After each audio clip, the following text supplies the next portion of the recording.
आज हम कुछ अर्क के बारे में जानेंगे। ये अर्क आपकी बहुत ज़्यादा मदद करेंगे।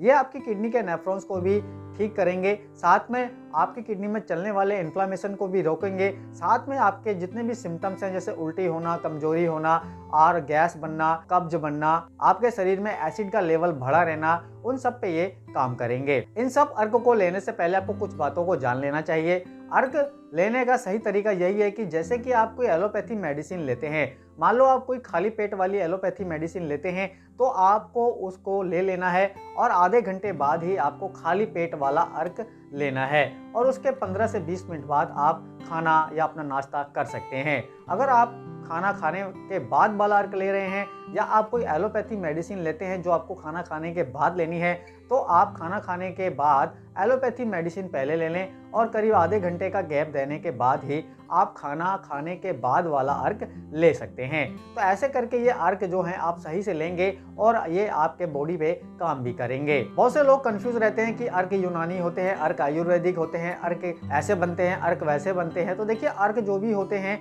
वो आयुर्वेदिक मेडिसिन से ही तैयार किए जाते हैं। जैसे बहुत सारी आयुर्वेदिक मेडिसिन हो जाती हैं, उनको कूट करके उनका पाउडर बना करके पानी मिला करके उनको बॉईल किया जाता है और जो उसका भाप होता है वो भाप स्टोर कर ली जाती है और वही अर्क होता है। और अर्क डिस्टिलेशन प्रोसेस से तैयार किया जाता है। इसके अंदर बहुत ज़्यादा जो दवाई होती है उसका प्रभाव आ जाता है और ये अच्छे से बॉडी के अंदर बहुत जल्दी काम करते हैं और बहुत ज़्यादा आराम भी देते हैं। साथ में किडनी पेशेंट को अपनी डाइट में भी बदलाव करने हैं, कोई ऐसी चीज़ नहीं खानी जो उसको बहुत ज़्यादा नुकसान करे। तो चलिए अब हम जानेंगे एक एक करके अर्क के बारे में। आपको जो भी परेशानी है उसके हिसाब से आप ये वाला अर्क ले सकते हैं और उसका इस्तेमाल कर सकते हैं। बहुत से लोग पूछते हैं कि क्या सर सारे लेने हैं? देखिए, जो भी आपको परेशानी है उसके हिसाब से आप उस अर्क का चुनाव करें। मैं आपको काफ़ी अर्क बताने वाला हूँ इस वीडियो में। जिस भी पेशेंट का खाना डाइजेस्ट नहीं होता सही से और जिसको पेट के अंदर गैस बनती है, कब्ज बनती है और पेट के अंदर ऐसा लगता है जैसे कुछ जलन सा हो रहा है या उसके पेट में मरोड़े सी हो रही हैं, तो ऐसे जो किडनी पेशेंट है उसको सौंफ का अर्क लेना चाहिए। सौंफ का अर्क आपको कहीं भी बड़ी आसानी से मिल जाएगा और नहीं मिलेगा तो मैं आपको वीडियो के डिस्क्रिप्शन में लिंक दे दूंगा, आप वहां से भी ले सकते हैं। तो सौंफ का अर्क आपको 20 ml लेना है सुबह खाली पेट।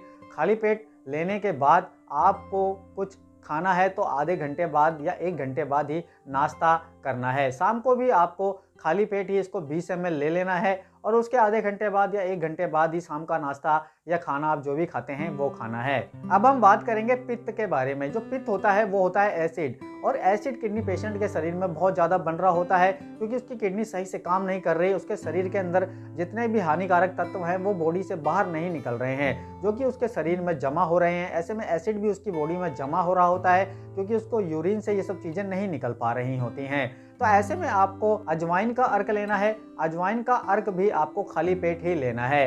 कितना लेना है? तो 20 ml लेना है सुबह खाली पेट। सुबह खाली पेट ही आप इसको लीजिए और 20 ml शाम को ही आपको खाली पेट लेना है अजवाइन का अर्क।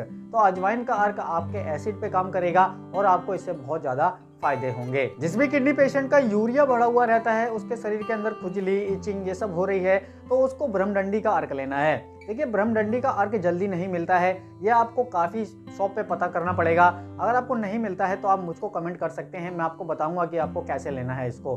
और आप घर पे भी ब्रह्मडंडी का अर्क बड़ी आसानी से बना सकते हैं। अगर आप चाहेंगे तो मैं उसका वीडियो भी आपके साथ शेयर कर दूंगा। देखिए, ब्रह्मडंडी का अर्क जो होता है वो यूरिया पे काम करता है। आपके ब्लड में से बढ़े हुए यूरिया को निकालता है, क्योंकि यूरिया जो होता है वो लीवर द्वारा बनाया जाता है। जो भी हम खाना खाते हैं, तला भुना, मसालेदार, या हम ज़्यादा चाय पीते हैं या हम कुछ भी खाना खाते हैं, तो उससे यूरिया का निर्माण होता ही होता है और ये यूरिया बहुत ज़्यादा नुकसान करता है।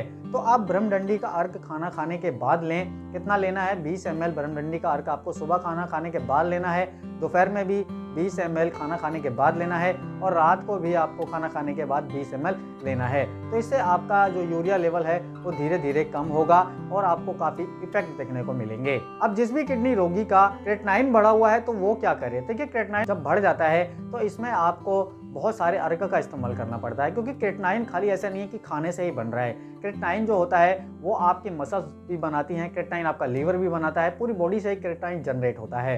तो ये क्रेटनाइन बहुत ज़्यादा हानिकारक होता है और इसको आप अपने मल मूत्र और अपने पसीने के जरिए बाहर निकाल सकते हैं। तो मल मूत्र अगर सही से आएगा तो ये आपके शरीर से कम होने लगेगा। लगेगा। किडनी ब्लड का फिल्ट्रेशन करके इसको आपके पेशाब के जरिए बाहर निकाल पाएगी। तो ऐसे में आपको पुनर्नवा का अर्क लेना है, आपको गोखरू का अर्क लेना है और आपको मकोए का अर्क लेना है। ये तीनों अर्क आपको लेने हैं क्रिएटिनिन बढ़ने पे।